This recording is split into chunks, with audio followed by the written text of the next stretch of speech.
Welcome to Food Friends, a podcast inspiring home cooks to try new dishes in the kitchen by sharing trusted recipes, tips, and friendship.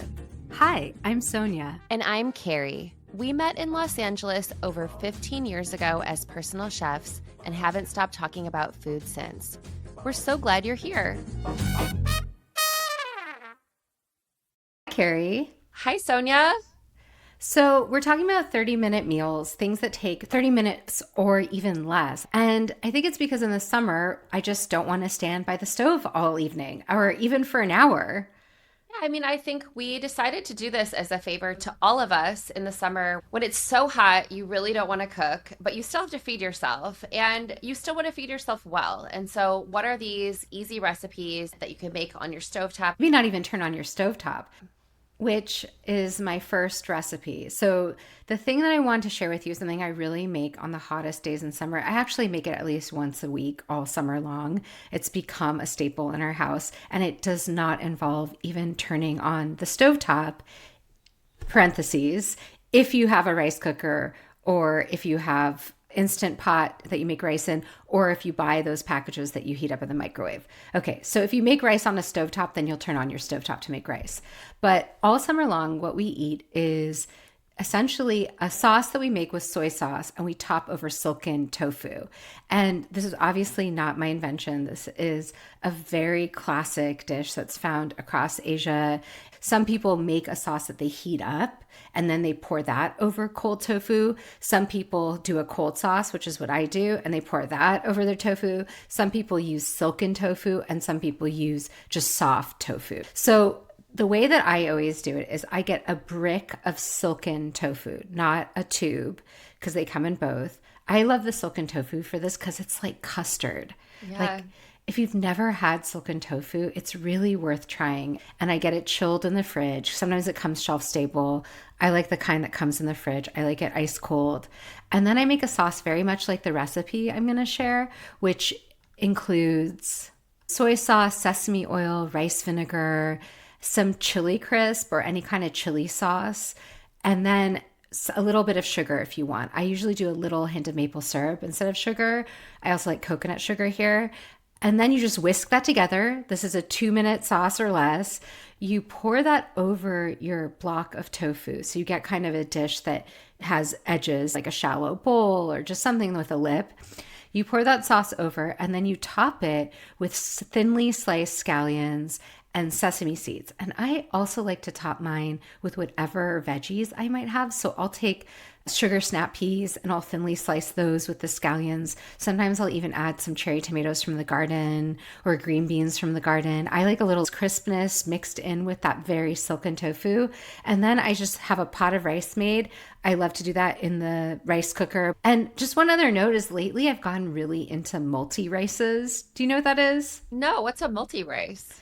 So multi-rice, I don't know if it stems from Korea, but this is where I was influenced. I've seen a lot of Korean cooks make them, and I don't make it exactly in the traditional way, but a multi-rice is different kinds of grains and legumes that you steam all together in your rice cooker or in your pressure cooker. I've been doing a combination of short grain rice, black sticky rice. I'm really into a black rice phase, millet, quinoa. So I just make a mix of those in whatever proportion I would make rice in. So 2 cups or 1.5 cups. And then I usually add equal amounts water plus an additional 1/4 cup or 1/2 cup. And then I put that in my rice cooker, pressure cooker. So that's going. And that takes, 20, 30 minutes, depending on the device you're using, or if on the stovetop, it takes 20 minutes. So dinner is ready in less than 30 minutes. And with a side of kimchi or something pickled, it's a perfect summer meal. I really love that this is where we're starting, because I think this idea of something that's cold when you're so hot and everything is so hot and you're just like tired from the heat. You told me about this before. I also occasionally just, when I need a quick lunch, I just get some silken tofu. I add some chili crisp, a little bit of soy sauce. If I have any scallions or greens or something, I throw it on there. And I don't even eat it with rice. And I think the combination of this is actually so simple and yet so sophisticated. There's just a little bit of extra thought in each of these steps that really requires no more effort. You end up with this very beautiful and simple dinner that really gets you through one of those hot days. Yes, absolutely. Well, Carrie, what are you cooking up when it's getting hot outside?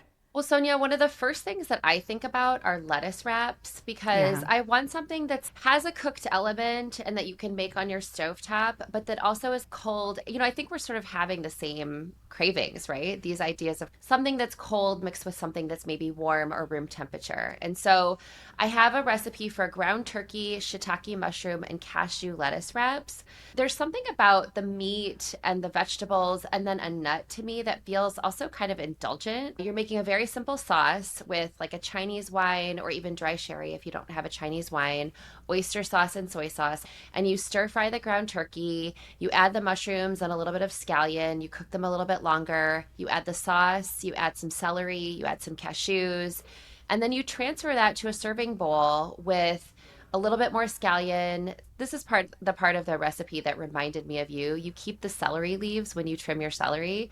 So you serve it with those leaves that kind of make it feel a little bit special. And then a little bit of hoisin sauce. You can put a little bit of hoisin sauce on your lettuce wraps and then put the meat on top and garnish it. And it's one of those things that I think I would eat at my kitchen table, but it's also something I would take out to my deck and that I would also maybe even walk over to the park and eat this in the evening when it starts to get a little bit cooler. This is an easy dish that what I think would travel. The hoisin sauce part reminds me of the P.F. Chang's lettuce wraps, Yes. which we always used to get when I lived in Hawaii and I was working there. And the office would order from P.F. Chang's and would have delivered. And P.F. Chang's was one of those weekly things. And because we were in Hawaii, it was always hot. I was always craving something light like this. But I actually do something so similar. I'm so glad you brought this up. I do it more with like Korean flavors. And I think yours is more all ages friendly, that it doesn't have too much spice. I do something where I'll do even just mushrooms grilled or sauteed and just some ground beef or turkey with some gochujang and some soy sauce. And then I love to do a spread of really great lettuce. I get the green leaf lettuce. I think it's best for this Yes. because it Yes. has the thicker stem, but then you can fold it into a little pouch. And I like to buy some pickled daikon, have some kimchi, cut up some cucumbers. It's like little lettuce sandwiches. It's so refreshing. You're right. The combination of hot and cold, because hot triggers your brain to think it's dinner. And Yeah. and hot food is scientifically apparently more satisfying. Like your body feels like it's fed when it eats something warm. So I do think there's that advantage of the combination of those temperatures. Yeah. Sonia, I'm so glad you brought up the mushroom version because a couple of summers ago, my friend Maylin hosted a birthday party for her daughter whose birthday is in July, and she made a version of those mushroom lettuce cups from PF Chang's. So I'll look up that recipe and we'll include that too because I think the vegetarian version one is a lovely one to add too. Well, Carrie, it wouldn't be a quick weeknight dinner episode if we didn't mention something with a sheet pan. And I hope people don't mind how much we love sheet pans. But there's something we've weirdly never talked about before, which is fajitas. Oh, I love fajitas, Do but you I've never really? made them on a sheet pan. I kind of love fajitas too, and I don't make them very often, but when I do, I'm so happy. And I usually make them in a cast iron pan, but Yeah, me too. yeah, and that's perfectly easy too. But I love that this is a sheet pan meal. It's really beautiful. It's really easy, and there's a lot of little techniques in this recipe, which I found on the Midwest Foodie blog. So I thought of you. You start with a hot oven, 400 degrees. The other thing about this dish is it's extremely economical. It feeds 4 to 6 people, but it only requires 1 pound of chicken breast. You're not using a ton of chicken. It goes a long way. And you're cutting that chicken. And she actually calls for chicken breast tenders, which is even more inexpensive. You can get those tenders. You cut them into bite-sized pieces. You get a red onion, you thinly slice it, green onion, red pepper, yellow pepper, thinly slice, olive oil, and then you coat everything in a spice mixture, which most people have in their pantry: chili powder, cumin, garlic powder, paprika, dried oregano, onion powder. And I'm sure you could use a pre-made fajita mix seasoning if that's what you prefer, but this is pretty simple. You toss everything together and she has you arrange it almost like in a rainbow, so like a strip of meat and then your veggies, each in their own color row. And you roast that for 5 or 10 minutes. Then you take it out, then you toss it around and put it back in the oven and roast it for another few minutes. But then this is the piece that I think really is what makes this feel like fajitas and taste delicious. At the very end, you broil it. So you turn on your boiler, you broil your fajita mixture for 2 to 3 minutes. And I have a teriyaki chicken sheet pan meal that's very similar in terms of ingredients. And I do the same exact thing at the end because it gives it that char that Yeah. otherwise You you want that char. miss. Yeah, you want that char. I mean, I think this is such a great idea. Chicken fajitas, any fajita version, I think is such a comforting meal to many households in America. I love the idea of being able to make this on a sheet pan. And I also really love that it makes use of all the summer peppers right now because there's so many peppers at the market. You can also just get them at the grocery store too. Like you don't have to go to the farmer's market for that. And it comes together so quickly. It's like 10 minutes of prep and 20 minutes of cooking or less. So dinner in 30 minutes, you heat up some tortillas. When your oven's really only on for 15, 20 minutes, I'm willing to do it. And I also think sometimes you're not in the mood to stand over your stove and have the Yeah. steam come up in your face. So sometimes you're just sort of like battling which version of warmth are you willing to deal with. And I think if you have a barbecue or a grill that you can close, then that works like an oven too, and you can do this outside. So, in any event, however you're making your fajitas, I do think a chicken fajita night in the summer just makes dinner time feel a little special, even though it takes minutes to make. Yeah, it feels like a little bit of a party. Well, Sonia, I have also a chicken recipe for a caprese chicken from Ree Drummond, who's the pioneer woman. I really love that she's kind of mixed caprese, but added this protein element. And so you take some cherry tomatoes, you cut them in half, you toss them with a little bit of balsamic. She says use a balsamic reduction that you can make on your own. You can also buy something like that. She also encourages you to use a little bit of pesto. I don't know that I would throw pesto in. I feel like I have so many fresh herbs. So I would do a little bit of balsamic, a little bit of olive oil, definitely a few herbs, fresh basil, mint, whatever, and let that sit. You want that to sit for a few minutes so it gets kind of juicy. And then you just take some chicken paillards and you fry them in a cast iron skillet with a little bit of olive oil and a little bit of butter and get them crispy on each side. This takes maybe like 4 minutes and then a couple minutes just to kind of finish cooking on the other side. Once your chicken is cooked, you top each of those pieces of chicken with a little bit of basil and a slice of fresh mozzarella, and then you slide it under your broiler and let that mozzarella get crispy and melty.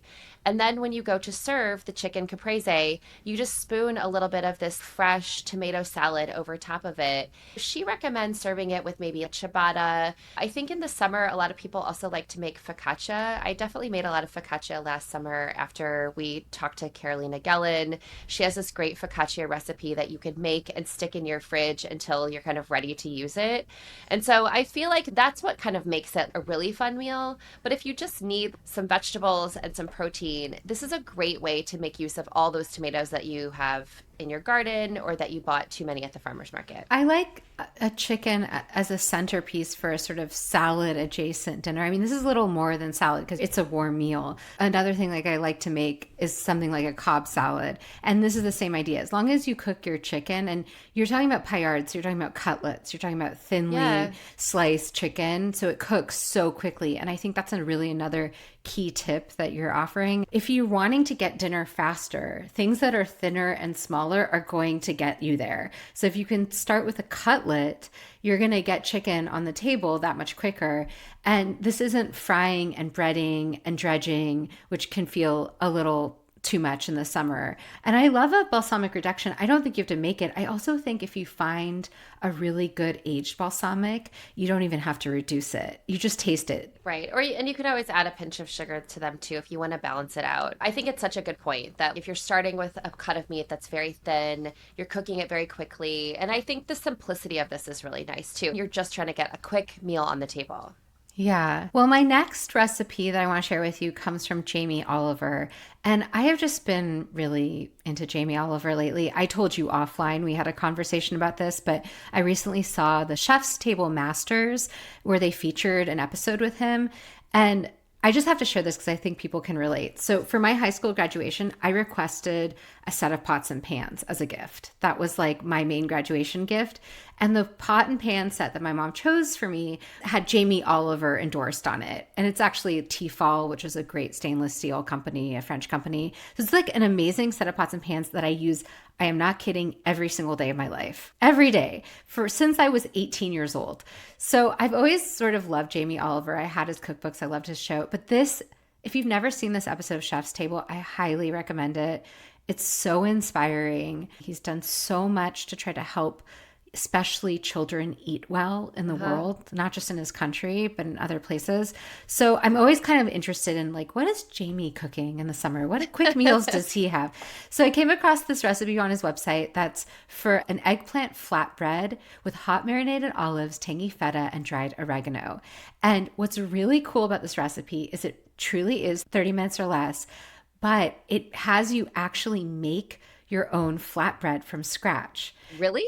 Yes. In less than 30 minutes? This feels impossible. Well, let me tell you what you do. I want to know all about it. So you actually start with your eggplant. You're not even starting with your dough. And this is another great Jamie Oliver tip. This is what chefs teach us. These master great chefs, they just know so much. So he has you directly cook your eggplant over your gas flame. Now, if you don't have a gas stove, you could do this under your broiler, which is sort of the same idea. You're getting that eggplant cooked on the hottest source you can find. And then it takes just a few minutes to soften and char it. But he has it directly on your stovetop. And then you're just turning it each time until it's cooked. So that will take maybe 5-6 minutes, a couple minutes per side. Then you take a little bit of flour, specifically self-rising flour, which you can also make at home on your own. Just Google self-rising flour at home. But you can buy pre-made self-rising flour. You put that in a bowl with just salt and water. You mix that together and you knead that until it's very smooth, which only takes a few minutes. And then you split your dough in half and you roll each into an oval flatbread shape. And then you get a big nonstick skillet or cast iron skillet and you cook it in your skillet for 2.5 minutes per side. So there's no resting.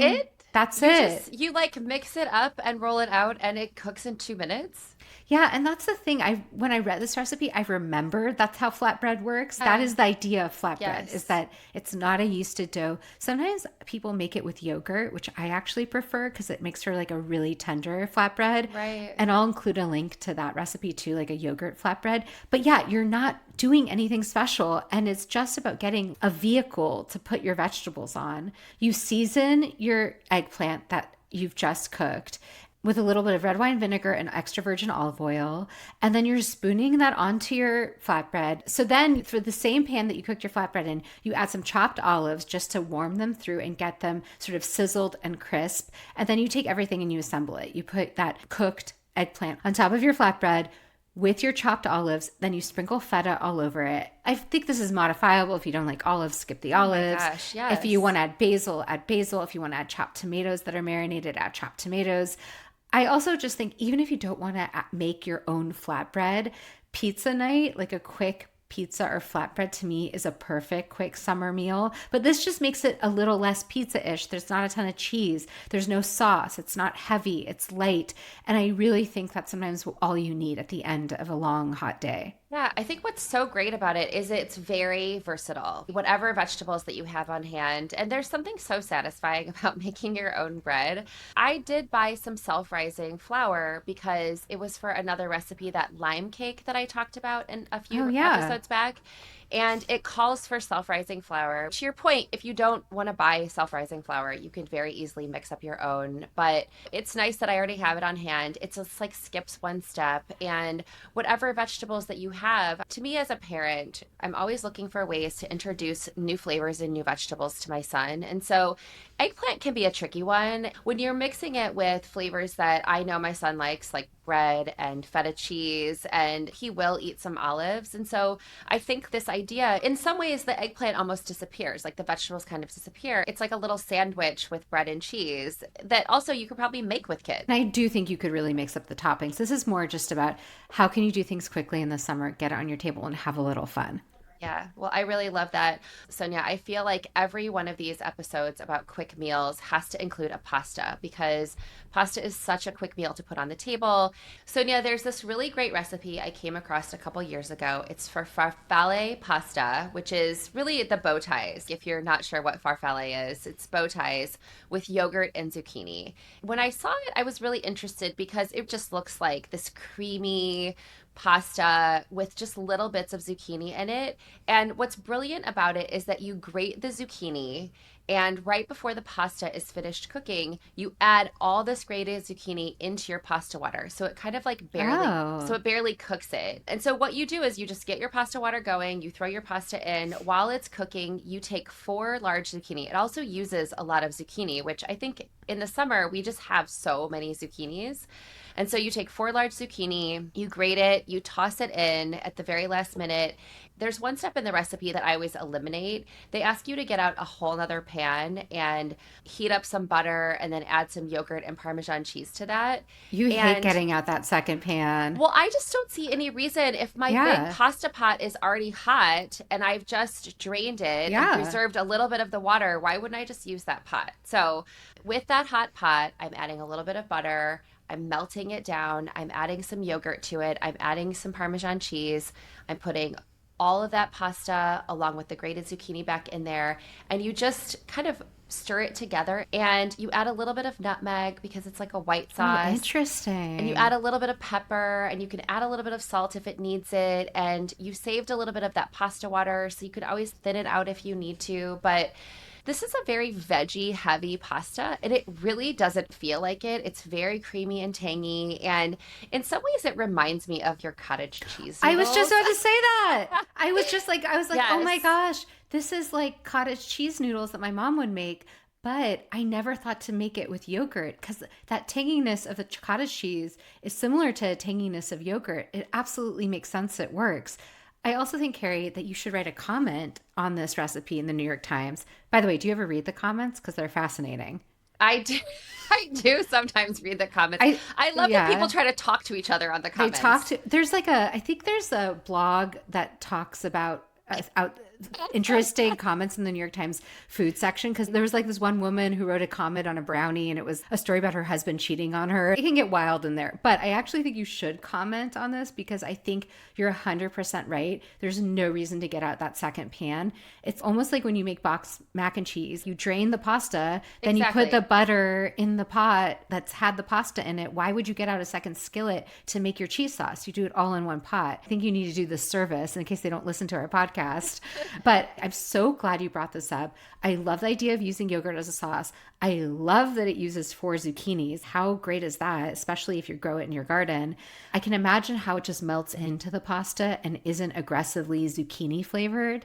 And it just sounds like a perfect light and lovely and kind of even elegant pasta dish. It is light and it is lovely, but this idea of it being cooked too, it makes it feel satisfying. As I've made this connection between this recipe and your cottage cheese noodles, I remember one of the tips when you were talking about how your mom made cottage cheese noodles and that she was very generous with the Parmesan. And I think that's Yes. something to think about too with this. This is something I make actually for my son all the time.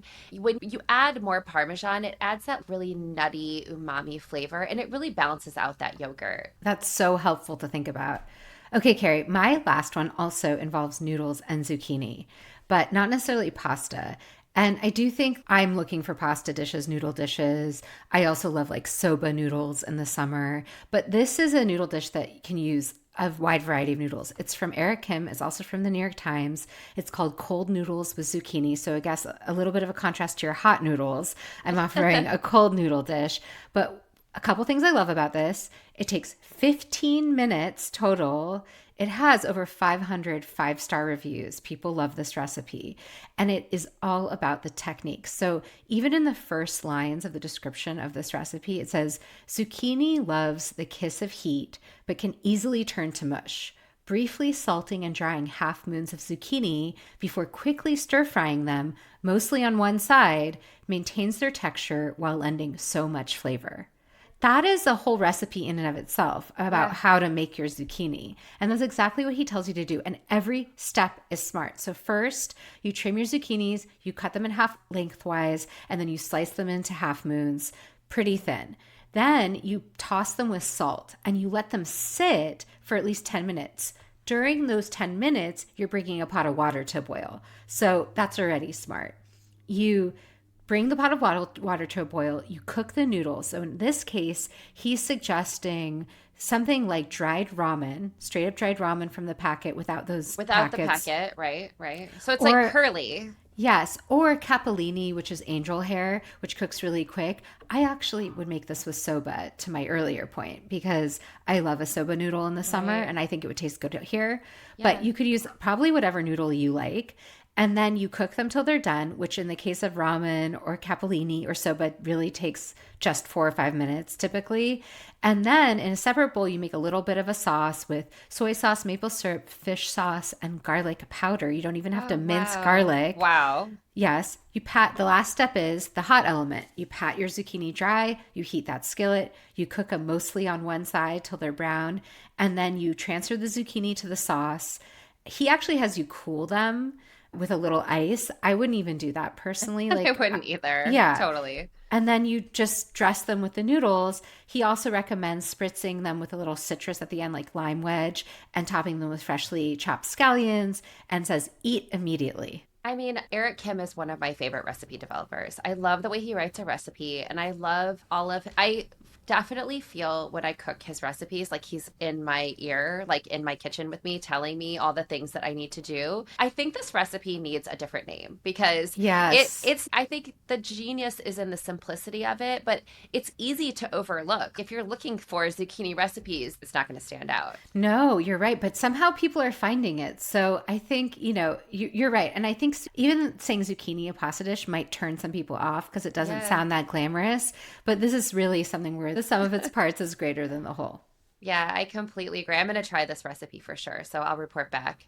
So, Sonia, my last recipe is something that I have never made before, but it's something I feel like you have made many, many times. It's a scallion pancake. This recipe is from Justin Chappell, who's had a column for Food and Wine for a long time called Mad Genius, and he's always coming up with these hacks in the kitchen. I came across this video of him making this green bean and scallion pancake. I always have green beans in my kitchen in the summer. I always have scallions in my kitchen. And what I really love about it is that you pour club soda into a mixture of flour and baking powder and salt to make this like little batter. Oh, And yeah. in the summer, I always have club soda because I really like an Aperol spritz. And so I kind of imagine myself making myself an Aperol spritz, pouring a little club soda in it, Wait, and then hold making on. You make your Aperol spritzes with club soda? well, you do Aperol and Prosecco and you add a splash of club You soda on do? top. Yeah. I never Yeah. knew that part. I always just do Prosecco, Aperol.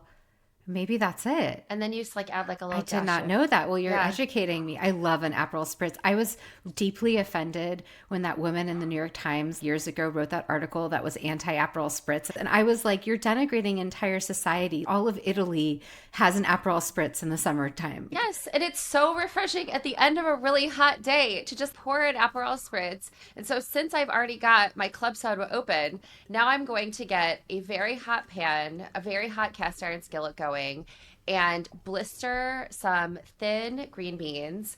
And he also calls for scallions. And he sort of shows you in the video if you have a whole scallion, you cut the very end off and then you kind of cut them into 3 to 4 inch long, skinny pieces. Yeah. And so then you throw those into your skillet. This is also one of those recipes where you kind of just want to leave it alone. You want to get those little charred pieces. You can shake it around a little bit. You add a jalapeno if you want. It's optional. I would add a jalapeno to this. And then you pour the batter into the skillet and you let it cook. You shake it a little bit. There is a part where you have to flip this scallion pancake, but I feel like if I'm halfway through an Aperol spritz, I'm feeling like a little bit braver. And also, if you're still nervous, he really shows you how you can take your cutting board, you put it on there, you flip it over, you slide it back in. It all works really beautifully. And then you just make a really simple soy sauce, maybe a little fish sauce, maybe a little bit of sesame oil, and serve this. What more could you want in life, right? Well, I feel like this whole episode, we've been really in sync because when I was preparing for this, I was actually thinking about including okonomiyaki, which is a cabbage pancake, a Japanese cabbage pancake, a little different than a scallion pancake. These kind of veggie heavy pancakes that take up the whole pan are one of my favorite summer dishes, actually year-round dishes. So I'm so happy you brought this up, but I love the idea of blistered green beans as the base, getting haricot vert or getting really tender green beans from the market when they're just so soft. You don't actually need to blanch them to soften them. No. The idea of that in the pan and then you're pouring your batter in is very smart, makes it very easy, and incorporates two of my favorite things, which is blistered green beans and a vegetable pancake. So this is absolutely something I would be making. You know, this is dinner ready in like 20 minutes. Or you could just make this an appetizer if you're also putting things on the grill. You've shared your okonomiyaki for years, and I've just always been afraid, I don't know, to make that kind of pancake. And there was just something about this recipe. And so I'm going to try this. I will report back and let you know. How awesome. Well, I'm so glad you shared this. And it's just helpful to think about. Look, everyone in the whole history of the world has to think about how to get dinner on the table. And I think we all get stuck, including me. Even this week, I was like kind of in a slump. So it's just so helpful to have a little bit of a refresher, get some new ideas in the mix, and especially when it's getting harder to stand by the stove. Yeah, it's like what to cook when you don't feel like cooking, when you're too hot and you're too tired. Well, till next time. Till next time, bye. Bye. Thanks for being our food friend. If you enjoyed our podcast, please subscribe, leave us a review, and share this episode with friends. We love hearing from you, so follow us on Instagram or drop us a line at foodfriendspodcast.com. Yes, we'd love to hear from you and your food friends. Happy cooking and eating.